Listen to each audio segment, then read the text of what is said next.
مہر کے بارے میں گزشتہ دنوں مکہ مکرمہ سے ایک سائل نے پوچھا تھا کہ اس کی شادی ہو رہی ہے اور وہ مہر دینے سے پہلے یہ چاہتا ہے کہ اس کے گھر والے بھی شریک ہوں یا گواہ ہوں۔ دوستو، بھائیوں اور بہنوں، سماحت شیخ عبدالعزیز بن باز مفتی مملکت سعودی عرب سے پوچھا گیا، کیا عقد نکاح یا مہر وقت کرتے وقت مہر مقرر کرتے وقت عورت کے لیے اپنا مہر قبضے میں کرنا ضروری ہے یا کہ صرف مقرر کر کے شادی کے بعد تک مہر مؤخر کرنا جائز ہے؟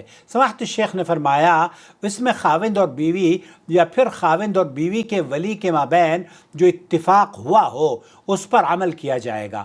مہر معجل یا غیر معجل میں سے وہ جس پر بھی متفق ہوں اس میں کوئی حرج نہیں۔ الحمدللہ اس معاملے میں وسعت پائی جاتی ہے، اس لیے کہ رسول اکرم صلی اللہ علیہ وسلم کا فرمان ہے، مسلمان اپنی شرطوں پر قائم رہتے ہیں۔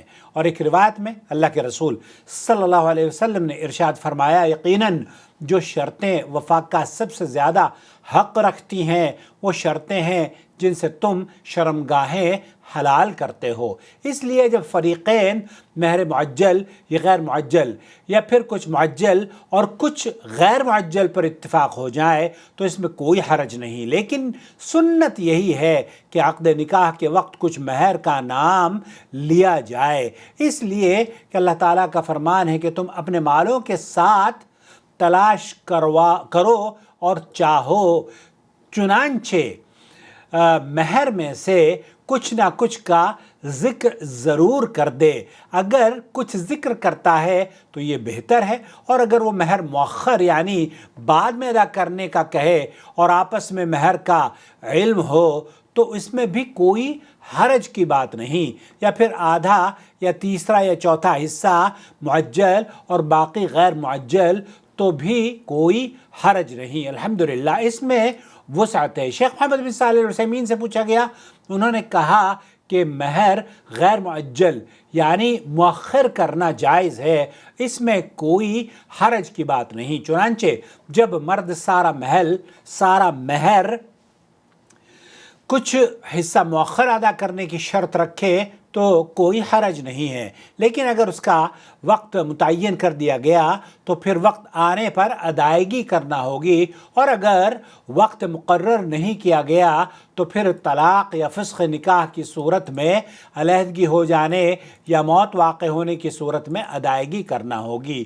مہر مؤخر خاوند کے ذمے قرض ہے، زندگی میں وقت آنے پر اس کی ادائیگی لازم ہے، اور اسی طرح موت کی صورت میں بھی سارے قرض کی طرح اس کی بھی ادائیگی کی جائے گی۔ سمجھے یا نہیں سمجھے؟ اگر آپ نے اپنی بیوی کا مہر ادا نہیں کیا ہے نا اور موت آ گئی ہے تو آپ کا قرض تھا جو آپ کو اپنی بیوی کو ادا کرنا تھا، اس لیے اس بیچاری کا مہر ادا کر دیجئے۔ تو غیر معجل دونوں طرح جائز ہیں، البتہ بہتر یہ ہے کہ آپ مرنے سے پہلے اس قرض کو ادا کر دیں۔ اپنا بہت خیال رکھیں، اللہ تعالیٰ دین کی سمجھ عطا فرمائے۔ ہمارے ہاں تو مہر معاف کرانے کا سلسلہ ہے، دیوبند اور قرب جوار کے علاقوں میں بتاؤں، ہمارے ہاں تو شادی کی رات ہی کہا جاتا ہے کہ مہر معاف کروا لینا۔ اعوذ باللہ، ان بیچاریوں کا حق بھی مار دیا جاتا ہے۔ چاہے تھوڑا ہی حق ہو، مہر دے دیا کریں۔ اور پھر اگر کوئی ایسی عورت ہے جو کہ اللہ تعالیٰ نے جسے مال اور ہر طرح کی